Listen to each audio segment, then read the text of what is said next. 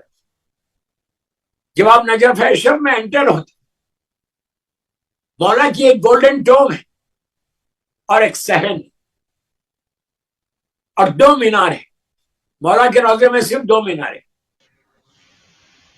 وہ ایک مولا کا روزہ ہے, گولڈن ٹوم ہے, مین جو ٹوم ہے وہاں میرا مولا ہے, اور مولا کے روزے سے ہارڈلی 10-15 سٹیپس کے اوپر اندر ہی وہ گولڈن ٹوم کے اندر جو پہلی مینارہ ہے اس کے نیچے علامہ ہلی ہے.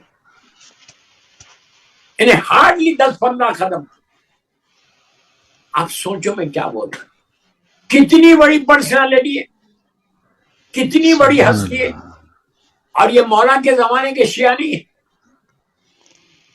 مولا کے زمانے میں سلمان ہو, بوذر ہو, میثم ہو, مقداد ہو, عمار, یہ لوگ تھے, کمیل تھے. یہ میرے مولا کی شہادت کے 600 ایئرس کے بعد پیدا ہو. یہ 6 سینچری کے, اور میرے مولا کی شہادت 40 ہجری میں. اب امیجن کر, 600 سال تک میرے جملے غور سے سن, 600 ایئرس تک مولا علی علیہ السلام نے ہلی کے لیے وہ جگہ روک کے رکھی تھی. واہ واہ واہ. امیجن کر سکتے کیا اسٹیٹس تھا ان کا, because he has work for امام علی. انہوں نے اپنی زندگی کو ڈیڈیکیٹ کیا تھا مولا علی علیہ السلام نے. ہم اپنی زندگی کو ڈیڈیکیٹ کر رہے ہیں دنیا کے لیے. ہمارے پاس ٹائم ہی نہیں ہے, 10 منٹ 15 منٹ کا بھی ٹائم نہیں ہے میرے مولا کے لیے. پلیز سارے اہل بیت چینل پہ سننے والوں کو بولو کہ آخرت کے لیے سوچو. علامہ ہلی اتنے قریب ہے مولا سے, ان کی بھی تلقین ہوئی,